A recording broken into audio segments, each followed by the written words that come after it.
안녕하세요, 아트일사입니다.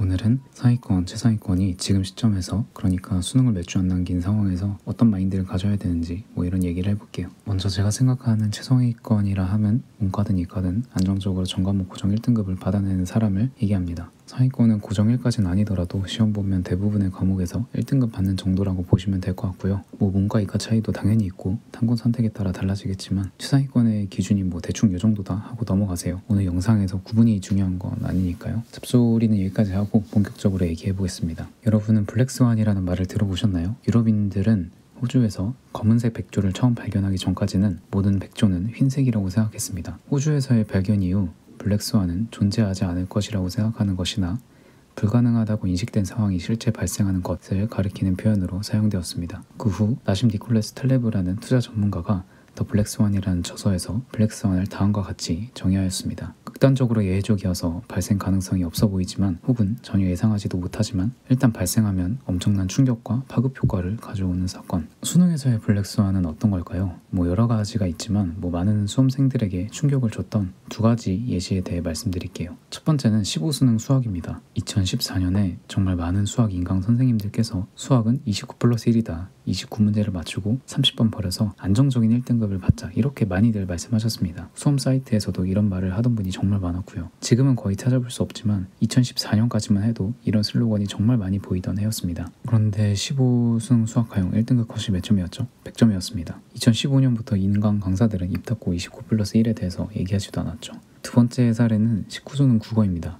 2018년엔 화작문은 15분 컷 이런 얘기가 입시 사이트에서 정말 많이 돌았습니다. 그래서 화작문을 15분 만에 푸는 연습을 하셨던 분들이 정말 많았죠. 근데 19수능에서 화작이 어렵게 나오면서 시험장에서 어라? 시간이 너무 부족한데? 망했다. 이러면서 머리 하얘지면서 망했던 분들이 정말 많았죠. 수험생이 수능날 시험장에서 문제를 접하면 긴장감 때문에 평소보다 유연한 대처를 하기 더 어렵습니다. 지금 크게 와닿지 않더라도 잘 들어주시길 바랍니다.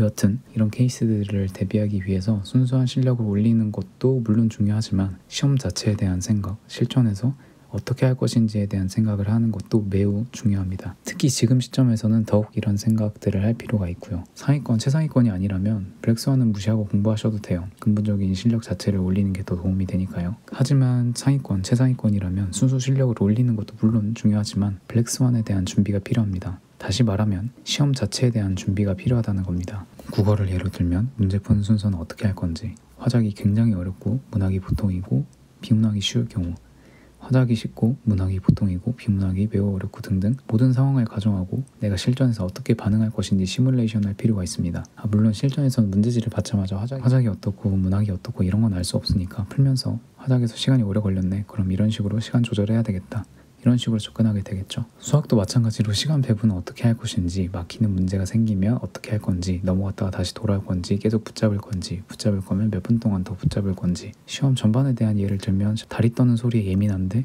수능 시험장에서 앞사람이 너무 요란하게 다리 떨면 어쩔 건지, 갑자기 배가 아파서 화장실에 다녀와야 될 상황이라면 어떻게 해야 될지, 물은 얼마나 마실 거고 점심은 얼마나 먹을 건지 등등 일단 생각할 수 있는 모든 최선의 상황, 최악의 상황, 여러 가지 상황들을 다 생각하고 어떻게 대처할 건지를 정해두세요. 그리고 훈련하시면 됩니다. 이런 식으로 시험장에서 낯선 상황에도 기계적으로 대응할 수 있게 준비를 하시면 됩니다. 근데 이렇게 한다고 해도 시험장에서 예상치 못한 상황을 만날 수 있습니다. 유연한 대응을 위해 필요한 게 또 뭐 있을까요? 중요한 건 스스로를 믿는 겁니다. 시험이 어렵다고 멘탈이 나가버리는 게 아니라 내가 어려우면 남들도 어려우니까 당황하지 말고 그냥 할 거 하면 애들은 그냥 멘탈 털려 있겠네, 이런 식으로 생각하셔야 됩니다. 내가 정말 실력에 자신이 있는 경우에 당연히 내가 어려우면 남들도 어렵습니다. 그러니까 당황만 안 하면 내가 훨씬 앞서간다는 마인드를 가지셔야 됩니다. 화작문이 너무 어려우면 개 어렵네, 근데 애들은 더 어렵겠지, 멘탈 잡고 보기만 하면 끝까지 가면 내가 다 이겨, 이런 마인드를 가져야 됩니다. 이런 마음가짐은 시험 전날에 나는 할 수 있다 아자아자 한다고 만들어지는 건 아니잖아요. 평소 성격에 따라서 이게 굉장히 쉬운 사람도 있겠지만 굉장히 이게 어려운 분들도 있으니까요. 긴 시간이 남은 건 아니지만 지금부터라도 계속 이런 마인드 컨트롤을 연습하세요. 특히 긴장 많이 하시는 분들은 이런 마인드 컨트롤이 중요합니다. 길게 얘기했지만 이때까지 얘기한 것들을 간단하게 정리하면 순수한 실력을 늘리는 것은 당연히 해야 할 일이지만 상위권, 최상위권이라면 블랙스완에도 대비해야 된다. 미래를 완벽하게 예측하는 것은 불가능하지만 상황 대처 능력을 유연하게 만드는 것은 매우 필요한 일이다. 다양한 상황을 가정한 실전 연습, 실력에서 나오는 스스로에 대한 믿음, 이 두 가지는 유연한 대처를 할 수 있게 해주는 능력을 길러준다. 뭐 이 정도입니다. 수능날 여러분들이 가진 실력을 다 쏟아내서 좋은 결과를 얻어내길 바랍니다.